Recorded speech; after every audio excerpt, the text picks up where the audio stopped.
Chatty Chappies are the recent friends Andy and Brian who are discovering similar interests, and just like chatting about all kinds of things from music to vehicles, spirituality to writing, but seldom football.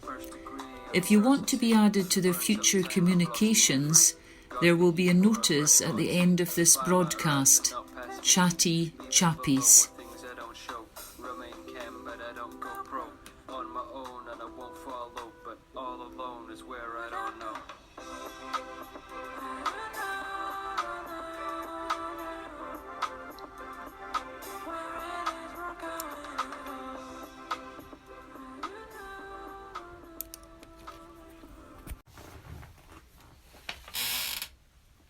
Here we go again. Here we are, back round at mine, up in the book room, looking out at this wonderful view. And it's good to see you, Andrew. Aye, good to see you too, Brian. I'm sorry I cannot provide you with coffee, but you have kindly provided me with coffee. Because we're back in the library, the book room. We are, yeah. So it's good to be here. And what I thought we would do is, if I could just very briefly, update you on the Butteries. Have we ever done anything briefly in this programme? No, that's true. Right, but let's try. It's always the first. So for new listeners, programmes 4 and 5, we talked about Butteries. Not for the whole programme, but so if people wanted to flick back and hear what we said before, they can do that. But I did a little bit of research, not a lot, but I did discover that the buttery comes from the seafarers, and what happened was that this sailor was fed up with soft biscuits, and you know when you go fishing you go away for several days, so bread's not any good for him to eat. Biscuits was a substitute, but even then biscuits don't last long, or they're not fresh. So he went to his baker and he asked him, could you produce something that would be like bread or a biscuit that would keep longer, so that when I'm out fishing at sea, I've got something that will keep me going and give me energy. So his baker was a wise man. And what did he do? He went next door to the butcher and said, this is what I've been asked to do. What would you suggest? And the butcher said, you need to put lard. Okay. You need to put lard into your bakery, because that will help preserve what you're making. So there you go, and that's the way back in 1880. Wow! 1880. Wow! So in the span of time and the scale of things, they're still a relatively new delicacy. 1880 to guys of our age is not a long time ago. It's not a long time, and there's not always been Butteries, because it was actually banned. Oh right, okay. Yeah. So back when were they banned? Right, First World War, 1917. There was some strange regulation that you weren't allowed to sell fresh bread. Now that does sound strange when you hear it at first, but I think the implication was it was unfair for some people to have fresh bread and others to have not so fresh bread. So fresh bread was banned. Now you could only sell bread if it was over 12 hours old. So some bakers were selling Butteries, and the regulators felt that Butteries were still bread and shouldn't be sold because they were being sold under the 12 hours. So the Buttery was banned. Wow. In 1917, and there was court cases where one seller was fined 10 shillings. This was in 1919, and another seller was fined 20 shillings. 20 shillings, that's a pound, isn't it? It's a pound, and technically it was two bakers, so that was 10 shillings each. Yeah. So isn't that interesting to find that out? That the Buttery was banned, and of course there was quite a rumpus in the area. You know, the unions got involved. You can imagine. In fact, there was actually talk of home rule for Scotland. so that we could carry on having the buttery. So don't ban our buttery or you could lose your whole country. So there's the way forward. Nicola, if you're listening, Butteries is the way to independence. Butteries are the way to independence. You've said it clearly, Andrew. Thank you. So that's the update. I did discover there was a podcast. Yes, I didn't bring the details, but I'm sure if you do a search of some sort, you'll find it. Something like Scottish themes, Butteries, but there's not a lot about Butteries out there, so you should be able to find it. And that'll give you a bit more detail about the chaps that got taken to court for making Butteries. Wow. Yeah. So There we are. Yeah. Wow. So ban the buttery. ban the buttery, yeah. To be able to fight the war. So that's the update. Yeah. So what are we going to blather about now? Well, there we go. What are we going to blather about? So I've noticed that you've got a wee list here, and on it I see Jimi Hendrix. Now there's a name. Jimi Hendrix, yes. You know, we've been talking about introducing tracks and explaining or talking about tracks, and I thought about Jimi Hendrix, a great guitarist. Even our boys like Jimi Hendrix and the style of guitar playing that he has. And the track that I was thinking about was one that had a big impact, I suppose, on me back in the 70s, the early 70s, and that was the Star Spangled Banner. Yeah, okay. Playing the American anthem. Playing the American anthem, yeah, and playing it in a slightly different way from the brass bands. It's controversial in that era. Yes, very. A person of colour Yes. playing the national anthem. Vietnam. At the height of Vietnam. Yeah. Yeah. Yeah. And yeah, that it would have been far more controversial at that time than it sounds now. Yes. You know, think of the different groups in America who would have despised him. Yeah. For that. Yeah. Yeah. So the track itself appears on the album Rainbow Bridge, and there was quite a few guitarists involved in doing the track. Yeah. But the thing, for listeners, the thing to appreciate, and I'm sure you can get it on places like Spotify, is that he's played this song, which is well known in America, in a slightly different way, a different tone, hinting at perhaps peace and let's not have war. And at the very end, he's using the skills of his guitar playing and effects pedals to make the sounds of aircraft, rifles, automatic fire. Automatic fire. Yeah.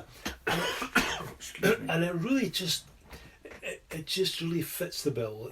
Here's a nice piece of music, but it's got a big impact, and it's saying something like "Let's not have war," and he uses his guitar to make the point. And that's our Jimmy. That's it. Yeah. Yeah, and Lived in London for a while. he did. He lived in London. Yes, he came across and I'm pretty sure that uh-huh. if you go, he lived in the same house that Felix Mendelssohn had lived in 150 years earlier, or I can't think just exactly the time, but I think if you go to, it's in Bruton Street in Mayfair. Yep. You can go, and there are two blue plaques. One that says Okay. Jimi Hendrix lived here, one that says Felix Mendelssohn lived here. Yeah. Yeah. And he died young. What was it? 27, 28. Yeah. Probably drugs. Yeah. Well, let's not. But it's not clear, is it? Not clear. Not clear. So that's Jimmy, and that's the Jimmy. track for this week. And that's it. That's so it. Jimi Hendrix Star Spangled Banner Yeah. on Rainbow Bridges. On Rainbow Bridge, yeah. And I want to talk about something that's been an issue, I think, for some time now, maybe a few years, and we've all heard now of the NC 500. Ah, yes, North Coast 500. Yeah, I mean, even south of the border, they know all about it. They know about it all around the world. You, by the registrations you see driving around the North Coast 500. And my question is, do you think it's working? It's a hard thing to answer in a short yes or no answer. Okay. You need to go and speak to the people who are affected by it. Is it the great panacea that everybody thought it was going to be when it was first raised, that people could drive round the top of Scotland 500 miles, 516 is it, something? Okay. And there are a lot of issues now about the state of the roads, Yeah. the facilities, Yeah. public toilets. There are plenty of eating places en route, bed and breakfasts en route. People are benefiting from the custom, but it's also taking a great toll on the infrastructure as well. And it's something that everybody is going to have to get together and work out. Are the roads up to it? Are we going to, do the roads have to be maintained better? Always do. Are they going to have to be widened to allow for people who don't know how to drive on single track roads and can't back their vehicles with their caravans Yeah. more than a yard? Oh, places for camping, yeah. Places For camping, yeah. mobile homes and overnight stays. Have you been round? Have you done it yourself? No, I haven't done it myself, but I have been in most of the roads that would make up that. Likewise, You I said- haven't gone and driven round the. I've never yet been up in the top north west corner. I haven't done Cape Wrath. Cape Wrath. I've never been. I've been up Ullapool and beyond Tongue, Ullapool, yeah. but I've never got as far as. I've been along the top as far as Doonray from John O'Groats and such like. I've never got beyond that. Still to be done. Yeah, and to me, it's like the authorities, whoever they might be, had a good idea, but did they actually put enough infrastructure in? Did they perhaps not think it would go as well as it has gone? And has that had an impact on toilets, say, and road conditions and places to sleep overnight? Then again, on the plus side, people are getting to see really good countryside. As you've hinted already, there's quite a few businesses who have benefited from that. So maybe it's a bit of chicken and egg. You have to do a little bit to get something back, and then it creates its own momentum. Yes, yeah, and like the Highlands have always been a magnet for tourism. We always have had tourists, and the pandemic years that we've had has highlighted that. People have come the last 2 summers more so than might have done before.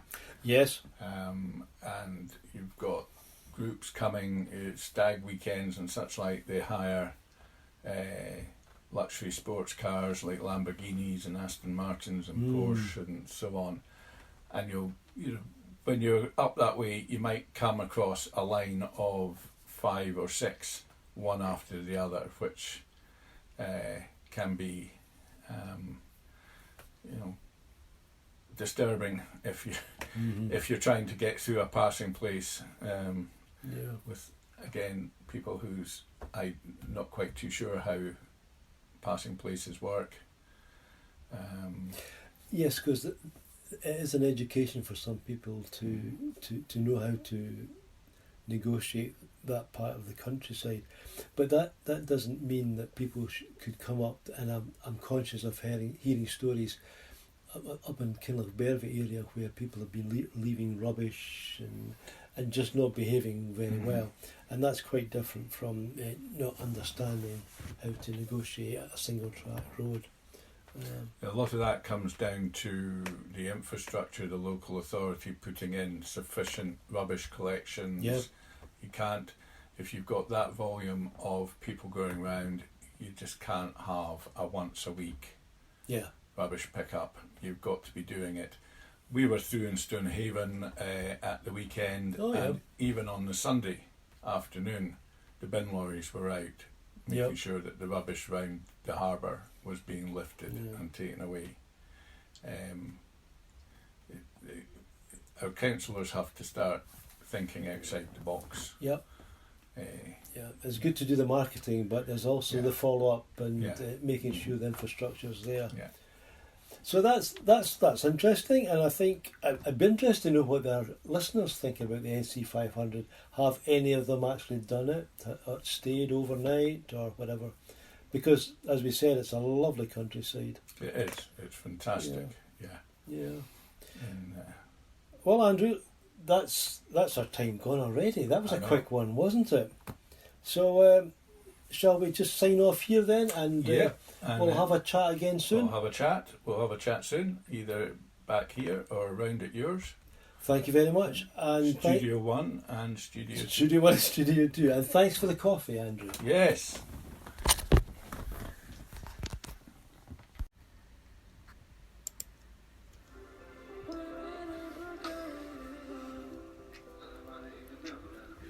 You were listening to Brian and Andy of Chatty Chappies.